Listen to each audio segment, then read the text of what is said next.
Pace e bene. Saudara-saudari yang terkasih dalam Kristus, seorang filsuf pernah berkata demikian. Terpisah dari Yesus Kristus, kita tidak tahu siapa Allah itu, apa itu kehidupan, apa itu kematian, dan bahkan tidak tahu diri kita sendiri. Yesus adalah pernyataan sempurna dari Bapa, pengantara, jalan atau pintu untuk mengenal Bapa. Di dalam Dia diam kepenuhan Bapa. Segala pengetahuan Allah ada padanya. Segala kemuliaan Allah berdiam dalam dirinya. Segala kuasa Allah adalah kepunyaannya. Kesatuannya dengan Bapa begitu erat dan begitu sempurna, sehingga melihat Yesus adalah melihat Bapa.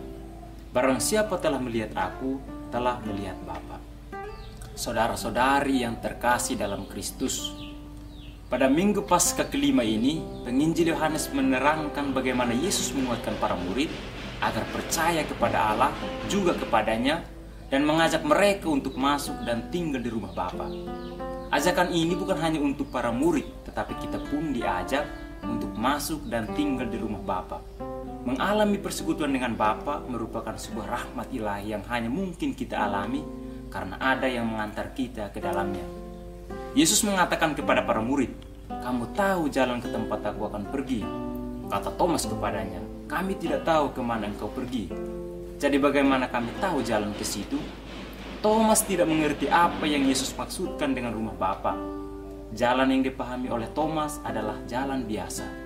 Ia berpikir bahwa Yesus akan pergi ke tempat lain, sehingga tentu saja ia tidak tahu kemana Yesus pergi. Untuk pertanyaan tersebut, Yesus menyatakan bahwa Dialah jalan, kebenaran, dan hidup. Akulah jalan. Jawaban ini meluruskan jalan pemikiran para murid yang tidak mengerti perkataan Yesus. Kristus dan Bapa adalah dua pribadi yang berbeda dalam satu kesatuan yang unik dan tak terpisahkan. Dengan menjadi satu dalam persekutuan dengan Kristus, maka manusia yang berdosa menjadi satu juga dengan Bapa. Oleh sebab itu, tidak mungkin ada jalan lain bagi manusia untuk bisa sampai kepada Bapa kalau bukan melalui Allah Anak. Yesus Kristus adalah satu jalan dalam dua pengertian. Pertama, Ia adalah jalan Allah kepada manusia, sebab segala sesuatu telah diserahkan Bapa kepada Anak. Kedua, Dia adalah jalan manusia kepada Allah, sebab tidak ada yang mengenal Bapa selain Anak. Akulah kebenaran. Ketika Yesus Sang Firman diperkenalkan oleh Yohanes sebagai anak tunggal Bapa, Ia sudah menyatakan dirinya sebagai kebenaran. Yesus bukan bayangan dari kebenaran. Dia adalah kebenaran yang sejati itu yang menjadi manusia. Kebenaran yang dibutuhkan oleh manusia, kebenaran yang menyatakan keselamatan, kebenaran akan pengetahuan yang benar tentang Allah. Akulah hidup. Tanda terakhir yang Yesus nyatakan kepada publik adalah membangkitkan Lazarus. Lazarus telah 4 hari meninggal, namun kuasa Yesus sanggup membangkitkan Lazarus yang mungkin telah membusuk itu hidup kembali. Bagian pendahuluan Injil ini juga sudah menegaskan siapa firman yang kekal itu. Dalam Dia ada hidup, dan hidup itu adalah terang manusia. Seorang pengikut Kristus akan tetap hidup jika ia percaya dan menyatukan dirinya dengan Kristus. Sebab bagi yang percaya dijanjikan kehidupan kekal. Yesus adalah sumber hidup. Ia yang memegang kehidupan manusia. Oleh karena dosa, semua orang akan mengalami kematian. Tetapi barang siapa tinggal di dalam Kristus, mereka akan hidup kembali meskipun telah mati. Saudara-saudari yang terkasih dalam Kristus, Yesus milik semua orang beriman. Seluruh hidupnya telah menyatakan Bapa kepada setiap bangsa manusia, tidak terkecuali. Oleh karena itu, mari kita mengarahkan hidup yang dianugerahkan Bapa atas kita masing-masing kepada kebaikan dan sesuai dengan kehendak-Nya. Di tengah situasi dunia yang menegangkan saat ini, dengan berbagai musibah di mana-mana, kecelakaan, penderitaan yang dialami manusia sepanjang masa, penyakit yang menggoncang kehidupan di dunia saat ini, kita disadarkan untuk kembali menghargai kehidupan. Sebab semua yang terjadi sekarang disebabkan oleh manusia sendiri.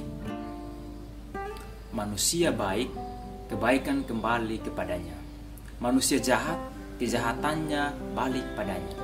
Manusia menggali lubang bagi sesamanya, ia sendiri akan jatuh ke dalamnya. Mari kita merefleksikan hidup yang telah kita lalui. Jika telah kita berjalan menjauh dari Tuhan, kini saatnya kita kembali kepada jalan yang benar, yaitu Allah sendiri. Allah tidak pernah ingin supaya manusia binasa, sebab Dia sendiri menciptakan dan mengasihinya dengan kasih yang tak terbatas. Maka, hendaklah kita sebagai orang yang beriman mengandalkan Tuhan dalam seluruh hidup kita. Mengandalkannya berarti tidak pernah mengandalkan apapun dan siapapun selain Tuhan. Dan hal itu hanya mungkin kalau kita mau bersatu dengan putranya Yesus Kristus dan mengikuti jalan yang telah ditunjukkannya kepada kita. Yesus bukan menunjukkan dan mengajarkan jalan kepada kita. Dialah jalan itu. Dia bukan mengajarkan kepada kita akan kebenaran, tetapi Dialah kebenaran itu. Dia bukan mengajarkan jalan supaya nanti kita hidup, tetapi Dialah hidup itu. Saudara-saudari terkasih, jalan itu berada di dalam diri Yesus Kristus. Kebenaran itu bersatu dengan Yesus Kristus, dan hidup itu hanya ada di dalam diri Yesus Kristus. Sehingga siapa yang bersatu dengan Dia, siapa yang percaya kepadanya, dengan sendirinya mereka memiliki jalan kebenaran dan hidup itu.